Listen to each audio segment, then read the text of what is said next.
Hello everyone, welcome to study Chakra. इस video में हम लोग पढ़ेंगे कपल के बारे में। अब ये वो कपल नहीं है जो आप सोच रहे हो, पर this is couple in physics. तो क्या होता है कपल, देखते हैं। देखो, मोमेंट ऑफ कपल बेसिकली हम लोग पढ़ेंगे। पहले देखेंगे कपल क्या होता है, फिर देखेंगे मोमेंट ऑफ कपल क्या होता है। और एक्चुअली में मोमेंट ऑफ कपल जो है वो टॉर्क ही होता है, लेकिन ये स्पेशल टाइप का टॉर्क है। ठीक है, तो क्या है देखते हैं। इसको समझने के लिए आपको एक कहानी सुननी पड़ेगी।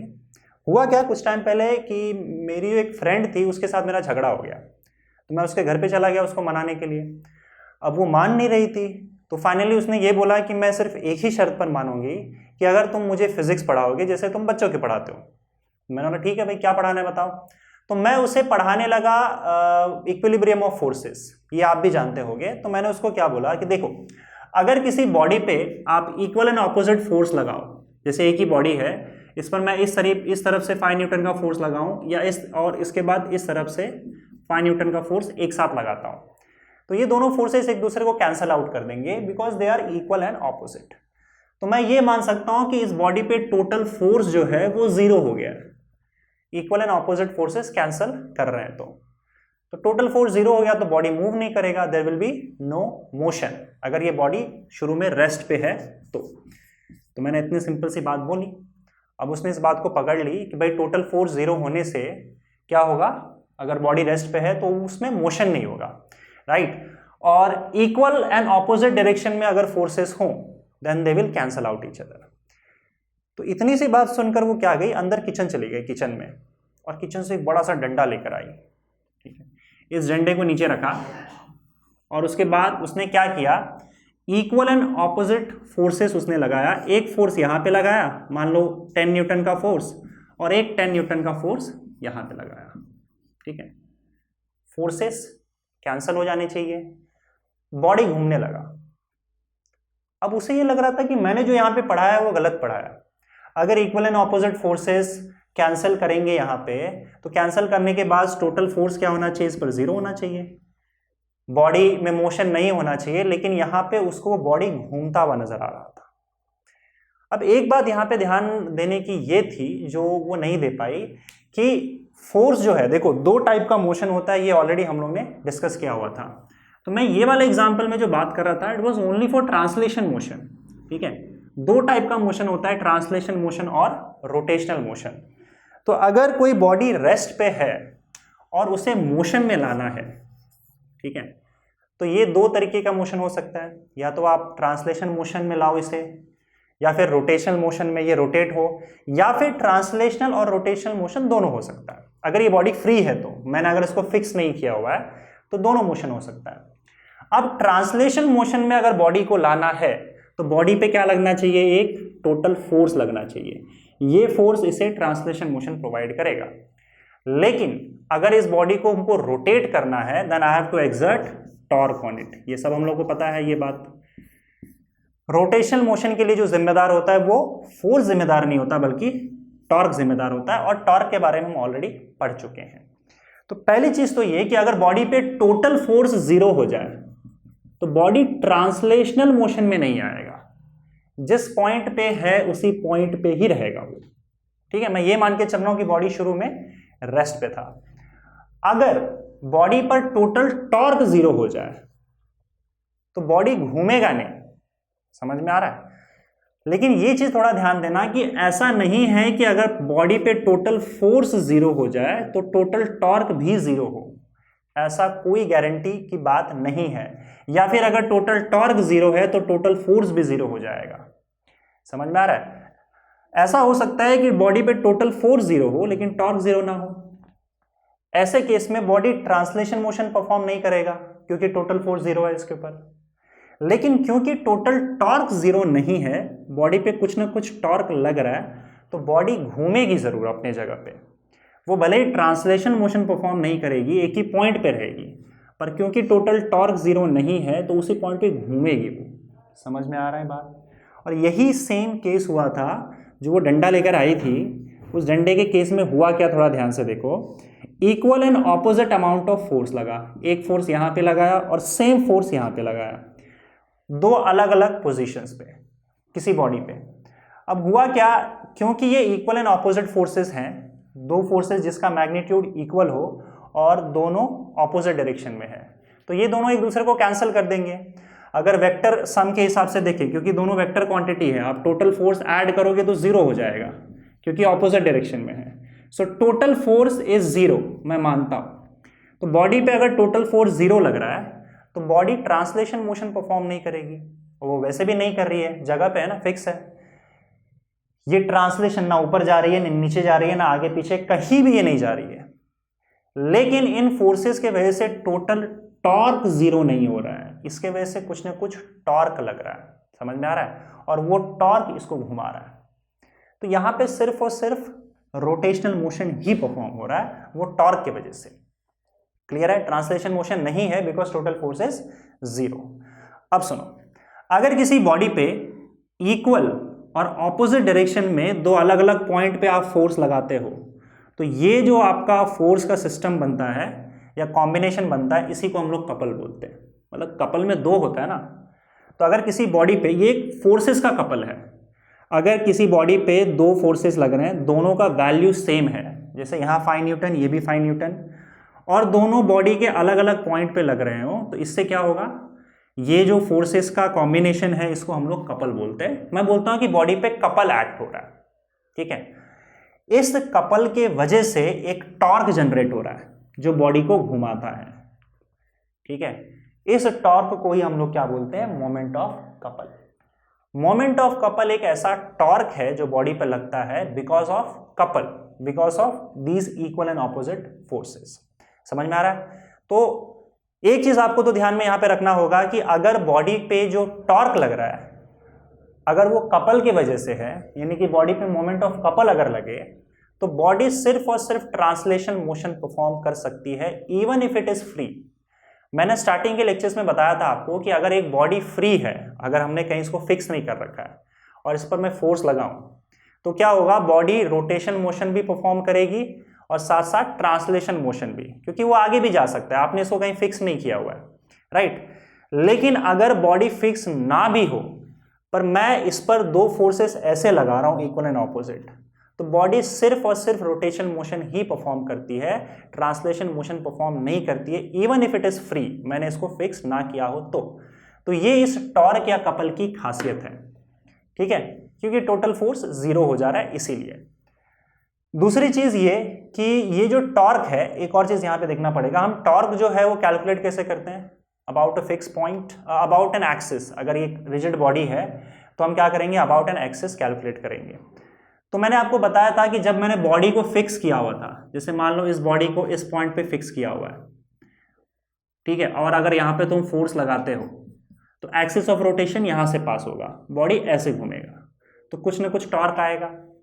अगर सपोज करो हमने एक्सिस ऑफ रोटेशन बदल दिया, इस बॉडी को यहां फिक्स कर दिया, तो आपका टॉर्क का वैल्यू भी चेंज हो जाएगा। सो टॉर्क जो है वो एक्सिस ऑफ रोटेशन पे डिपेंड करता है।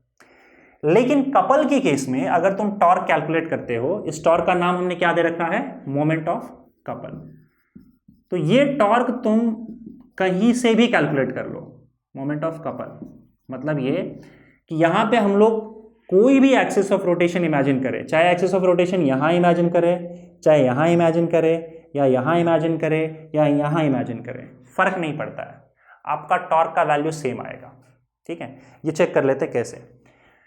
तो एक चीज तो आपको ध्यान रखना होगा कि अगर मोमेंट ऑफ कपल किसी बॉडी पे एक्ट करता है, यानी कि कपल की वजह से टॉर्क लग रहा है, तो ये टॉर्क प्योरली रोटेशनल मोशन ही परफॉर्म करता है बॉडी फ्री होने के बावजूद। दूसरा, ये टॉर्क का वैल्यू एक्सिस ऑफ रोटेशन पे डिपेंड नहीं करता। ये चेक कर लेते थोड़ा, देखो इसी बॉडी को लेकर, जैसे मान लो यहां पे एक बॉडी है हमारे पास, ठीक है, टॉर्क कैलकुलेट करने का फॉर्मूला ऑलरेडी पिछले वीडियो में हम लोग देख चुके हैं। मान लो ये पॉइंट ए है, ये पॉइंट बी है, ओके, और ये उसका सेंटर पॉइंट है, एग्जैक्टली सेंटर में है। अगर टोटल लेंथ मैं यहां से एल मानता हूं, तो मुझे एक बात बताओ, ये पॉइंट, ये ओ पॉइंट है, तो ये आधा है, तो ये L/2 हो जाएगा और ये L/2 होगा। अब सुनो, टॉर्क हम लोग किसी भी किसी भी एक्सिस, अगर मैं मानता हूं कि एक्सिस जो है पॉइंट O से पास हो रहा है या A से पास हो रहा है, या इस पूरे पार्ट में कहीं से भी अगर आप एक्सिस इमेजिन करो तब भी आपको टॉर्क का वैल्यू सेम आएगा। ठीक है, तो मैं यहां पे मान रहा हूं कि एक फोर्स यहां लग रहा है इस डायरेक्शन में, इसका वैल्यू F है, और ये फोर्स यहां लग रहा है, इसका वैल्यू F है। तो पहले एक काम करते हैं, ये जो मोमेंट ऑफ कपल है वो हम कैलकुलेट करते हैं about O। Let's calculate about O। About O जो होगा वो मोमेंट ऑफ कपल या फिर टॉर्क कितना होगा ये चेक कर लेते हैं। Moment of couple about O क्या है, टॉर्क का वैल्यू। अब देखो यहाँ पे दो टॉर्क लगेगा क्योंकि दो फोर्सेस है, तो पहले इस टॉर्क का देखते हैं और फिर इस टॉर्क का देखते हैं। अभी मुझे एक बात बताओ, ये जो टॉर्क है इस बॉडी को कहाँ घुमाएगा। टॉर्क ऐड करते समय, टोटल टॉर्क ऐड करते समय आपको ये ध्यान देना होगा कि वो जो टॉर्क है वो प्लस होगा या माइनस, क्योंकि मैंने बताया था कि जो टॉर्क है वो एक वेक्टर क्वांटिटी होता है, राइट। तो उसको वेक्टर के हिसाब से ऐड करना है। अगर दोनों टॉर्क, ये दोनों टॉर्क है, अगर बॉडी को एक ही डायरेक्शन में घुमा रहे हैं तो आप सीधा उसको ऐड कर दो। लेकिन अगर अलग अलग डायरेक्शन में घुमा रहे हैं, ये अगर मान लो इस डायरेक्शन में घुमा रहे हैं और ये दूसरे डायरेक्शन में, तो आपको टॉर्क जो है वो सब्ट्रैक्ट करना होगा। जैसे फोर्सेस का करते हैं, दोनों सेम डायरेक्शन में फोर्स हो तो ऐड कर देते हैं दोनों के मैग्नीट्यूड्स, लेकिन ऑपोजिट डायरेक्शन में हो तो मैग्नीट्यूड्स सब्ट्रैक्ट हो जाता है। उसी तरीके से टॉर्क का भी हमको करना है। तो मान लो तो पहला टॉर्क जो है वो इस फोर्स के वजह से लग रहा है अबाउट O। तो फॉर्मूला क्या है, force multiplied by perpendicular distance from the axis of rotation. और ये कैसे करना है, फोर्स का लाइन एक्सटेंड कर दो, मैंने बताया था ये लाइन ऑफ एक्शन हो जाएगा, और ये लाइन से इस पॉइंट से हमको क्या करना है, परपेंडिकुलर ड्रॉ करना है, तो ये परपेंडिकुलर डिस्टेंस हो जाएगा। ठीक है, अब ये परपेंडिकुलर डिस्टेंस कितना है, L/2 आ जाएगा। ठीक है, दूसरा टॉर्क ये वाला लग रहा है, क्या लग रहा है बताओ, force multiplied by perpendicular distance from the axis of rotation. Now again ये जो फोर्स की लाइन है उसको आप एक्सटेंड कर दो, इस लाइन पे यहां से इस एक्सिस से इस पॉइंट से क्या करना है हमको, परपेंडिकुलर ड्रॉ करना है, तो ये मिल जाएगा हमको, क्योंकि ये लाइन जो बेसिकली होगा वो परपेंडिकुलर ही होगा, हमने जो फोर्स है वो परपेंडिकुलर ही लगा रखा है। तो कितना हो जाएगा बताओ, L/2 हो जाएगा। दोनों को ऐड कर दो। ऐड मैं इसलिए कर रहा हूं क्योंकि दोनों टॉर्क जो है, इस फोर्स के वजह से जो टॉर्क आ रहा है और इस फोर्स के वजह से जो टॉर्क आ रहा है, वो दोनों बॉडी को एक ही डायरेक्शन में घुमा रही है। तो एग्जांपल मान लो पॉइंट O को पकड़ के रखो ऐसे। अब बॉडी को अगर मैं ऐसे फोर्स लगाता हूं तो बॉडी जो है वो ऐसे घूमेगी, एंटी क्लॉकवाइज घूमेगी। तो इसका मतलब ये इस फोर्स के वजह से जो टॉर्क आ रहा है F×L/2, ये इस बॉडी को कहाँ घुमा रही है, एंटी क्लॉकवाइज। अब इस पे आते हैं, अगर इसको पकड़ के रखता हूं ऐसे में, और अगर यहां से सपोज करो मैं ऐसे मारता हूं फोर्स, तो जब ऐसे मारूंगा तो बॉडी ऐसे घूमेगी, पर ये भी तो फिर एंटी क्लॉकवाइज ही घुमा रहा है, समझ में आ रहा है। तो दोनों फोर्स बॉडी को एंटी क्लॉकवाइज घुमा रहे हैं, तो दोनों के वजह से जो टॉर्क है वो टोटल टॉर्क ऐड हो जाएगा, दोनों टॉर्क्स का एडिशन होगा। तो ये क्या हो जाएगा बताओ, torque is equal to F×L/2 plus L/2। ठीक है, so therefore torque is equal to क्या आ गया, F×L। समझ में आ रहा है। तो मोमेंट ऑफ कपल या टॉर्क का वैल्यू क्या है, F×L। मतलब ये कि दोनों फोर्सेस, जो दोनों पैरेलल फोर्सेस हैं, इन दोनों के बीच का जो डिस्टेंस है वो L है। इसका मतलब टॉर्क का वैल्यू क्या है, किसी एक फोर्स का मैग्नीट्यूड मल्टीप्लाइड बाय दोनों फोर्सेस के बीच का परपेंडिकुलर डिस्टेंस। ये चीज याद रखना। कपल के वजह से जो टॉर्क आता है उसका वैल्यू क्या होता है, force multiplied by perpendicular distance between both the forces.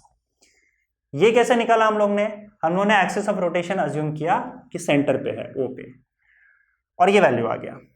Even अगर आप एक्सिस ऑफ रोटेशन कहीं और भी इमेजिन करो तब भी आपको यही वैल्यू आने वाला है। फॉर एग्जांपल हम लोग एक काम करते हैं, टॉर्क जो है अबाउट A निकाल लेते हैं।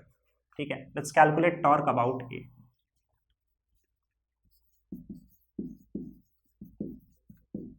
चलो अबाउट A टॉर्क निकालो, this is about O, this is about A।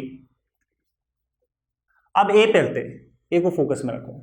ठीक है, दोनों फोर्सेस के वजह से टॉर्क निकालो। पहले इस फोर्स के वजह से टॉर्क निकालो, इस फोर्स के वजह से टॉर्क क्या आएगा बताओ, force multiplied by it's perpendicular distance from the axis of rotation, यानी कि पूरा डिस्टेंस आ जाएगा, और पूरा डिस्टेंस क्या है, एल है, plus this force multiplied by perpendicular distance of this force from the axis of rotation. लेकिन अब ये एक्सिस ऑफ रोटेशन पे ही फोर्स लग रहा है, तो ये डिस्टेंस तो जीरो हो जाएगा, क्योंकि इस एक्सिस से इस फोर्स का डिस्टेंस तो जीरो है, क्योंकि उस एक्सिस पे फोर्स लग रहा है, तो this will be zero. So torque about a क्या आ गया बताओ, एफ इंटू एल। देखा, तो हमने एक्सिस यहां माना तो भी वही वैल्यू आ रहा है, force multiplied by perpendicular distance from between both the forces. ठीक है, अब कहां निकाले बताओ, किसी और पॉइंट पे निकालते हैं, जो इस केस में यहां पे इसको पॉइंट सी मान लेते हैं। ठीक है, पॉइंट हमने बाहर निकाल दिया, और मान के चलो कि यहां एक्सिस ऑफ रोटेशन ऐसे पास हो रहा है, जैसे इमेजिन करो वैल्यू सेम आएगा। देखो अबाउट सी, टॉर्क का वैल्यू निकालते हैं, क्या आएगा बताओ। पहले तो ये इस फोर्स का निकाल लेते हैं। ठीक है, क्या आएगा बताओ, देखो force multiplied by perpendicular distance from the axis of rotation. तो यहां पे अब देखो, हमने एंटी क्लॉकवाइज डायरेक्शन वाले टॉर्क को हमने माना था पॉजिटिव, तो वही करेंगे। पर मुझे एक बात बताओ कि ये जो फोर्स है ये इस बॉडी को किस डायरेक्शन में घुमा रहा है, हमने एक्सिस ऑफ रोटेशन यहां पे शिफ्ट कर दिया, तो जस्ट इमेजिन करो कि यहां पे एक हल्का सा रॉड लगा हुआ है इसके साथ, और ये पॉइंट सी है। अब इस पूरे बॉडी को मैं अगर ऐसे धकेलूंगा तो ये ऑब्वियस सी बात है सी के हिसाब से ऐसे घुमाएगा उसको, राइट। मतलब अगर जैसे मान लो यहां से अगर सपोज करो एक हल्का सा बहुत हल्का एक रॉड लगा हुआ है, और मैंने इसको अगर ऐसे धक्का मारा तो ये तो ऐसे घुमाएगा ना, समझ में आ रहा है। तो हम इस टॉर्क को नेगेटिव ले लेंगे, क्योंकि अब इसका डायरेक्शन ऑपोजिट हो गया, उल्टा घुमा रहा है बॉडी को, समझ में आ रहा है। तो हम क्या लेंगे, माइनस एफ इंटू ये डिस्टेंस क्या है, BC। Okay, perpendicular distance from the axis of rotation क्या है, BC। चलो अभी इस टॉर्क की बात करते हैं। ये टॉर्क हमको पता है कि क्लॉकवाइज ही घुमा रहा है, so it will remain positive plus force multiplied by, अब इसका पॉइंट सी से कितना डिस्टेंस होगा बताओ, perpendicular distance axis of rotation से, AC, F इंटू AC हो जाएगा। तो ये क्या हो जाएगा बताओ, अगर F कॉमन ले लोगे तो क्या होगा, AC माइनस BC, है ना। F कॉमन ले लिया तो ये माइनस BC यहां बचा, माइनस BC, और प्लस AC यहां बचा। अब बताओ AC माइनस BC कितना होगा, ये AC minus BC will be equal to AB, तो यानी कि इसका वैल्यू क्या हो जाएगा, F into AB, which is equal to F into, अब AB का वैल्यू क्या है, AB is nothing but L, तो अगेन टॉर्क क्या आ गया, F into L। So even about C आपको ये फोर्स का वैल्यू सेम मिल रहा है। ठीक है, किसी भी पॉइंट पे, इवन अगर मैं ये पॉइंट भी लूंगा D पॉइंट, इसके अबाउट भी अगर आप टॉर्क कैलकुलेट करोगे तब भी आपको सेम वैल्यू आने वाला है। चलो एक पॉइंट और यहां पे अज्यूम कर लेते हैं, पॉइंट D। बस आपको ये समझ में आना चाहिए कि टॉर्क कैलकुलेट कैसे करते हैं। ओके, तो चलो यहां से इसका डिस्टेंस ये होगा, यहां से इसका डिस्टेंस ये होगा। ठीक है, अब टॉर्क अबाउट D कैलकुलेट करेंगे हम लोग, वैल्यू F इंटू एल ही आएगा। तो पहले इस फोर्स की वजह से, फिर इस फोर्स की वजह से। ना इस पॉइंट के हिसाब से देखना, पहले इस फोर्स का ले लेते हैं। अगर सपोज करो एक लाइट रॉड अगेन यहां पे इमेजिन करो, और इसको अगर मैं ऐसे धकेल रहा हूं तो रॉड कैसे घूमेगा, रॉड ऐसे घूमेगा। ठीक है, तो अगर ऐसे घूम रहा है तो हम क्या करेंगे, फोर्स मल्टीप्लाइड बाय, इसको पॉजिटिव लेते हैं, फोर्स मल्टीप्लाइड बाय फोर्स का इस एक्सिस ऑफ रोटेशन से परपेंडिकुलर डिस्टेंस। तो तरीका क्या था बताओ, हम क्या करते हैं, जो फोर्स है फोर्स का लाइन एक्सटेंड कर देते हैं।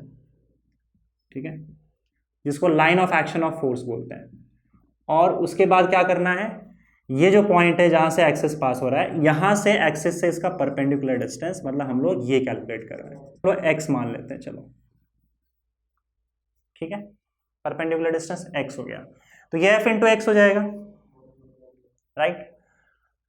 ये याद रखना, ये फोर्स उसको क्या घुमा रहा है, एंटी क्लॉकवाइज घुमा रहा है। अब एक काम करते हैं, इस एक्सिस पे आते हैं, लाइन ऑफ एक्शन फोर्स जो है उससे परपेंडिकुलर डिस्टेंस लेना है। अब इस पे आ जाओ, ये फोर्स यहां नीचे लग रहा है, अगेन इस पॉइंट के हिसाब से देखोगे तो मैं अगर ऐसे मारूंगा तो ये एंटी क्लॉकवाइज ही घुमाएगा, तो ये फोर्स भी पॉजिटिव, ये इसके वजह से जो टॉर्क आएगा वो भी पॉजिटिव ही होगा, ठीक है। अब एक काम करते हैं, इसका भी line of action of force बना दो, इस फोर्स के लाइन को एक्सटेंड कर दो और इस पॉइंट से इसका परपेंडिकुलर डिस्टेंस ये हो जाएगा। ये कितना होगा, देखो टोटल दोनों फोर्सेस के बीच में L डिस्टेंस है, ठीक है। इसमें से x पार्ट जा चुका है, तो ये जो बचा हुआ डिस्टेंस होगा that will be L minus x. By definition क्या होगा, फोर्स, टॉर्क का डेफिनेशन क्या है, force multiplied by perpendicular distance from the line of action of force from the axis of rotation, वो क्या है, L माइनस एक्स है, L minus x आ जाएगा।